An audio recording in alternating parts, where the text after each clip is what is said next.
break time, Rachel, or are you coming back up?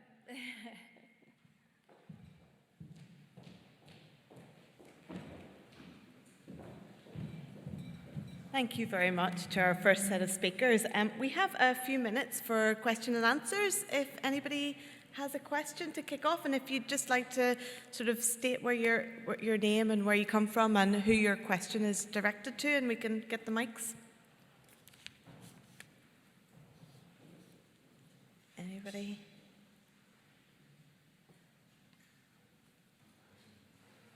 No. Hello. A question for the two developers, please. I'm John Green from the Strategic Investment Board. I'd be interested in really two aspects of the grid connectivity.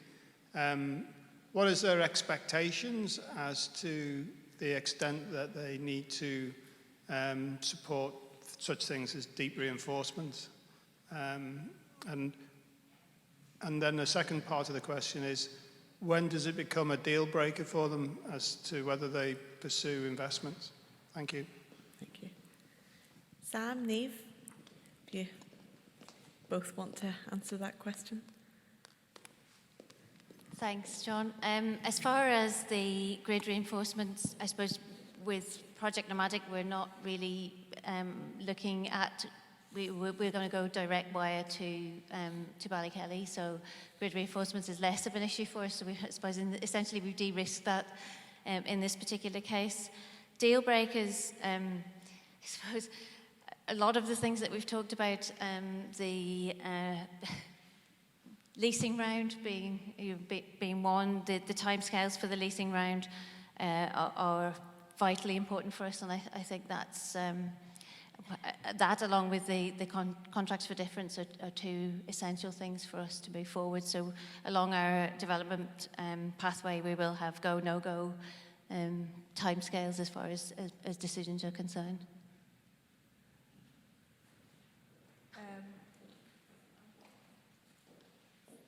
From SBM's perspective, the grid is critical. We are hoping to connect into either Kilroot or Ballylumford.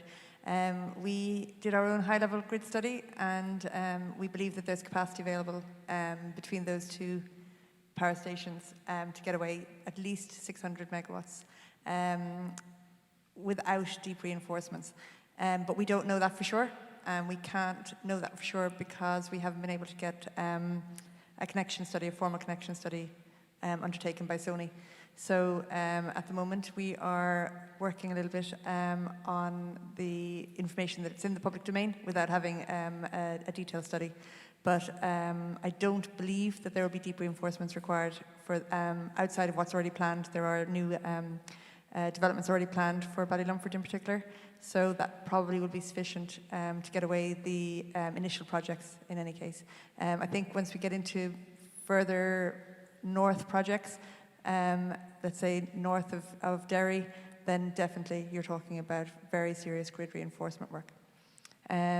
Exactly the same as Simply Blue, SBM will have a very defined go, no-go, stage gate type development process. Obviously, if we manage to secure consent, secure a lease, then you're talking about grid and offtake. There's a certain number of things that every project has to get before it can reach financial investment decision. And if we get to all of those, then we'll all be having a big party here in 2028-29. Any other questions? I suppose I have one for Russell here at the front. Thank you.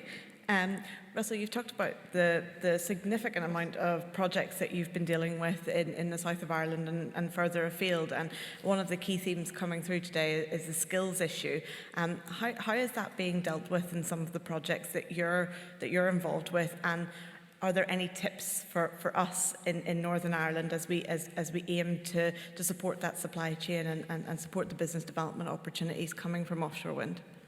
Yeah, so Republic of Ireland is slightly ahead, but they're going to have to go through the same journey. The sector has never developed any of these assets historically, so there is still the same skill gap, the same delivery gap.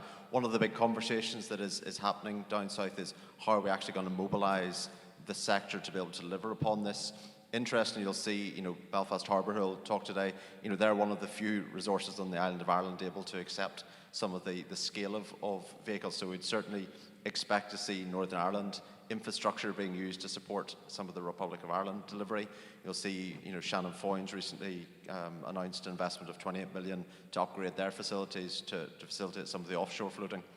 So, they don't have answers yet, but there is a huge mobilisation. It's supported very heavily by government.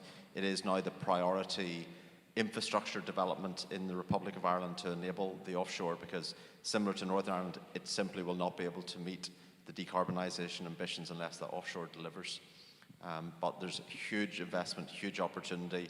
The supply chain, we'll be able to create an entire new industry on the island of Ireland to support this new sector. Thank you. Thanks, Russell. If there are no other questions, thank you, Will from Crown Estate. I'd just like to follow up, because I think this is a really important story across everywhere. So the facts are we've been delivering around gigawatts a year. So the trajectory is 4 gigawatts a year by 2030, and then we start replacing what's coming offline by then, which is probably another gigawatt a year. So no one yet knows how we're going to deliver all that. We haven't looked at how much cable manufacturing we need. We haven't looked at how many vessels we need. We just don't know it. And going back to this point on data and evidence, and the word that was used earlier, a private sector approach to this. We need to programmise this. We need to look at exactly what that means to deliver. And you can do this. I think Renewable and I have talked around the fact they're looking at the GVA, etc. Those sorts of calculations are needed.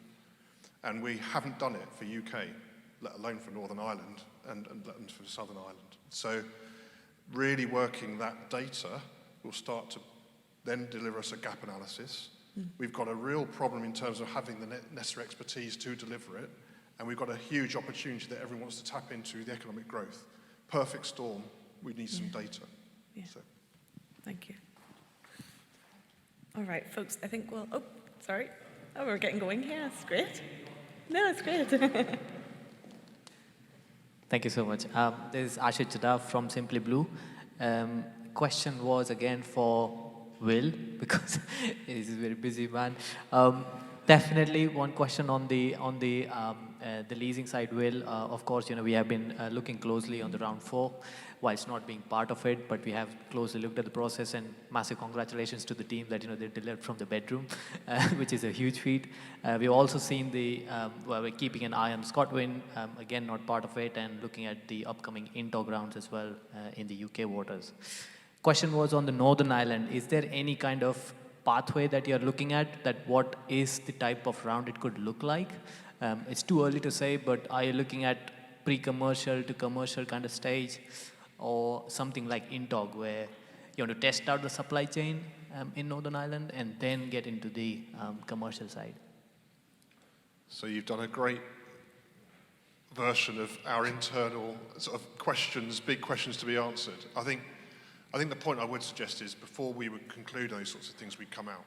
So a really big part of what we've done round 4, what we're doing now in Celtic Sea, is to come out and ask those questions. We have a view. I think round 4, to go back on history, round 4 was really about getting low-risk projects. We could see the difficulty of consents coming through, and the reason we selected the areas for bidding and what we put into the weight of the process was the developers really understood, one, how they selected their projects, so we could go for lower risk. People will form a view, there's no such thing as no risk, but we had a deliberate intent. That left some areas behind, as we know, and now it's about focusing on things like the Evidence and Change programme to start putting the data to unlock that, because we do know we're going to have to look at it. Another bit coming out shortly, there's a report coming out shortly called the Offshore Wind Future Scenarios, which is work we've been doing with BEIS and Crown Estate Scotland. And it's the first time we'll start to, I'm going to say, hazard a guess at how do we fit this big number in, 140 gigawatts. And it isn't going to be a marine plan, it's not going to be the plan of where to go. What it's going to do is paint a number of scenarios in terms of, if you lift the graphical equalizer up on protecting the marine spaces, the marine spatial protection areas, etc., or you push into the world of delivering the lowest cost, again using the Broad Horizons work that we did a couple of years ago, you start to uncover those issues. I've hinted at what my own view is around Northern Ireland. I think the floating is going to be really important. Therefore, the cost to consumer for Northern Ireland, where we are on the innovation story, is going to be really important. Because if you go really early, it's going to be more expensive. But I think we also got to move faster. So some of the issues that Sam brought up at the end around the innovation pathway is going to be very important in this as well. Making sense of that is key. So I have no answers. You're right on the questions. And we, as in our role, going back to roles again, we don't know all of this. We have to come to the market, think about what access you require. Some entities are already putting their stall down quite firmly, obviously. I think we're safe to break for tea and coffee, folks, if you'd just like to make your way through there. Thank you.